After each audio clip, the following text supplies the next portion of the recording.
Hey y'all, it is Tashara, Politics and Fashion, here with a video today that is all about how I get things done, specifically using my Louis Vuitton A5 size agenda. I want to walk through with you my 3 big tips to enhance your productivity. It's what has allowed for me to become a successful solopreneur, transitioning from full-time employment in December to now working for myself. And it also it's such an important tool for my self-care practice as well. So I'm gonna flip through my agenda and share the tips with y'all. If that sounds good for you, a little bit of a different kind of video about mindfulness and productivity, just keep watching.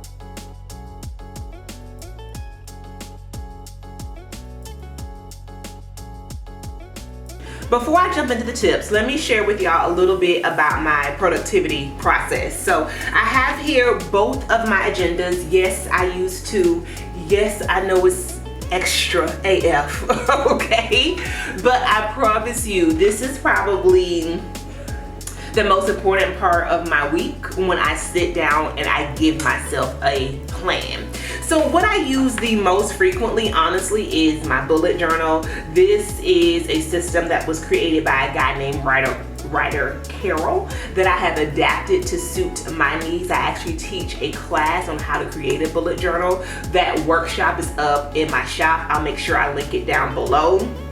Today's video isn't as much about this process, but I just wanted to shout her out because she gets used a lot more frequently than my LV agenda does. This is ground zero for all the planning. And the second one is what you're here to see. It is the LV A5 size agenda. I got this last year, and I'll be honest with you all, it was one of the best purchases that I made in 2020.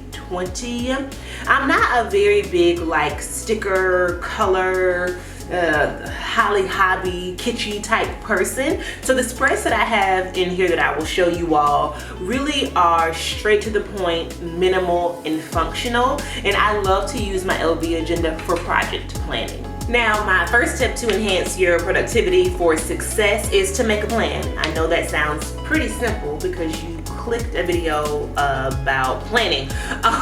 But what I will say is when I teach my workshops, very often people say, well, how do you stay consistent? How do you stay consistent? And it is because I have made planning a part of my daily practice. And with anything that you make part of a daily practice, whether it is meditation or journaling or exercise, reading, sometimes you do it and sometimes you don't. And when you don't do it, don't beat yourself up about it. It is a habit, it is a muscle that you are growing over time. And the more you kind of get back on the horse, the better you get at it. So find time to make planning part of your daily routine. And for me, that starts on Sunday typically. I sit down with my schedule. I always use my phone or I use my computer that's tied into my Gmail or Gmail calendar. And I see what I have coming up for the week. I see all of my appointments, and from my appointments often stems quite a few to-dos. Now, I also have things that I have to do for my business, whether it's content creating or equity consulting, and I make sure that those things are written down. So I start with my bullet journal spread, and if I have a week or a day that is super busy, not as much this summer, but I definitely had those types of days at the beginning of the year. What I then do is transfer my day from my bullet journal and I put it in my LV agenda, because in this agenda I have a spread from cloth and paper that gives me a lot more space, y'all, to include my daily appointments as well as my priorities and my to-do list. Not having the LV agenda and trying to squeeze everything into my bullet journal was becoming so difficult until I'm so happy that I took the plunge. And most importantly, cloth and paper is just where it's at. Y'all let me know down below if there are other companies that have that minimalist vibe and aesthetic, because I would love to check them out. From what I found, they are the best to do it, okay? Which is why I stick so closely to their spreads. Another part of my daily planning routine that I think is really important is also project planning. So as a solopreneur, having a space to just do a brain dump of all of my ideas. I'm a naturally creative person. I need some place to write those things down. And so I have a project planning section of my LV agenda that I think is so important. I have a running list of content ideas, of blog post ideas. I have a secondary IG channel called The Joy Lounge, and my project manager and I, we have a brain dump session about once a week, and so I put ideas there as well. Having that running list just kind of helps to ease a lot of anxiety, so that when it is time to put those projects into my daily to-do list, I have some place to grab them from. It's kind of like this ongoing Rolodex that's so helpful. Now, there are plenty of project planning layouts that you can use. Right now, I am using one also by Cloth and Paper that's not actually used for content, but I adapted and make it do what it do. But quite honestly, I could just be using pieces of paper. I could be using a journal. The whole point here, is again, to make planning part of your daily practice, your daily habits, to make productivity and efficiency a lifestyle. And for me, I know that there's no way that I could have, honestly, I worked kind of 3 jobs before leaving my full-time employer in December. It's no way that I could have worked full-time in luxury retail, been an equity consultant and a content creator simultaneously if it was not for productivity practices like making time to plan. And giving myself a set day of the week is also another pro tip, y'all. So I ensure that on Sundays and or first thing Monday morning, I am sitting down with my planner and really going through my week. It just helps to ease so much anxiety. And again, it keeps me focused on what's to come. The second tip for enhancing your productivity for success, I'd like to say, is making time to rest. So you'll notice that in my daily spread from Cloth and Paper in my LV agenda, I don't have 55 appointments and 10,000 things to do. I don't.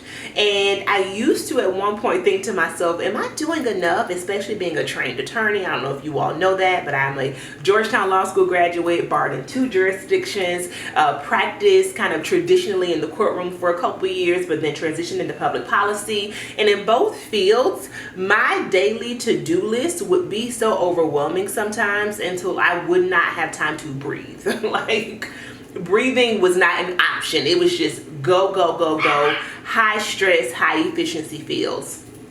I got 2 little puppies in here, so sorry if y'all hear some barking. Now my days, because I work for myself, look completely different. And at first that brought me anxiety, to be quite honest, because I felt like I wasn't doing enough. And what I had to realize is I'm doing more than enough because I'm also making time to rest. Okay, of course there are those days that are going to be high octane, that are going to be project or product focused depending on your career. But even on those days, how are you making time for yourself? So breakfast, lunch, dinner, ending work at 7 p.m., not planning anything on my schedule as far as calls are concerned before 10 a.m., or all the practices that I ensure I transfer over to my LV agenda so that my days, even when they look light, are actually days that I can get a lot done. Those are the days when I can write. Those are days when I can take pictures, create content, brainstorm content. If I don't have time in my schedule to focus on what I like to call those big rocks, and I'm just zooming from meeting to meeting to meeting, literally zooming, video conferencing from meeting to meeting to meeting, then I am not actually pouring into myself and pouring into my business. Taking time to rest, taking time to think, taking time to breathe actually helps me to get more done, and I believe makes me even more successful. My third tip is to track your goals. And I think that we don't talk about this enough, right? Like on a daily basis. What are your 30 and 90-day goals? What are your 6-month goals? Now, how do those larger goals look when we break them down into daily and weekly tasks, right? Like, I'm the kind of person that wants to be very concrete with what I am trying to achieve and then see the vision and where I am headed. It's kind of like getting in my car and driving aimlessly, or getting in my car and turning on my GPS. Is how I see goal setting. And the LV Agenda has been great for this process. Again, I love the project management and the goal setting spreads by Cloth and Paper. I'm sure other companies do it, but I have found that theirs work very, very well for me. In fact, they have a 5-year goal setting spread that I got in January that has been great for me. And what I like to do is to create a vision board in the year. That vision board coincides with my larger goals, and then my monthly goals coincide with my larger goals. I teach this in my bullet journal class. Again, it will be linked down below for you all if you are interested, because even if you're not a bullet journaler, I believe that those tips also will help you if you have like a pre-designed layout like you do, or like I do in my LV Agenda. So some of the goals that I've been able to achieve by simply tracking them is quitting my full-time job. I bought myself out of my job because I got very clear on what it would mean for me to earn a certain income, to ensure that I'm able to save for retirement on my own, to have health insurance, dental insurance, etc. Be able to earn an income that helps to support my family and myself, and to live the lifestyle that we want to live. All of these things, of course, had smaller steps along the way that I had to get clear about before I walked out of my job in luxury retail in December 2020, December 22nd, 2020 to be exact. And without a plan to make that happen, it wasn't going to happen by coincidence. I wasn't going to say to myself one day when I woke up, I want to quit my job, and then quit my job and automatically be successful. No, I had to put goal setting in place, and that goal setting and being diligent about it, I also think helped me to build systems, right? It helped me to build systems of efficiency that now are the primary drivers of success in my business. When you work for yourself, you don't have a call time. You don't have a time that you have to show up. You don't have deadlines that you typically have to meet. I make my own deadlines. I make my own goals. I manage my own contractor. I manage my own contracts. I do all of that work on my own because I am organized and I am efficient, and most importantly, I have a goal in mind that I am working towards achieving. And I also start my goals with saying I have achieved it, to be quite honest with you. And I know for some people that may sound boastful, but for me it's just a very important tool in manifestation. I don't talk about things as if I am attempting to achieve them. I talk about things as if they are already done, because I believe indeed they are. So those are my 3 tips for using your LV Agenda to enhance your productivity for success. Number 1 is to find time to plan, to make it a daily habit, and to not beat yourself up when you don't do it, to give yourself grace. The success is in, turn to your neighbor and say, the success is in the grace, okay? And then number 2 is to make time to rest. It's so important for you just to be able to breathe. I mean, your efficiency can only be enhanced by you having that time to think and to project plan and to meditate and just very simply to rest. And then number 3 is to track your goals, to know where you're headed before you even get started. Those are my productivity tips. Y'all let me know if you would like more of a review of my bullet journal. I'll be so happy to do that. And or if you would like a more kind of section by section overview of my LV Agenda and how I set it up. I know I watched a lot of those videos before I got my hands on this.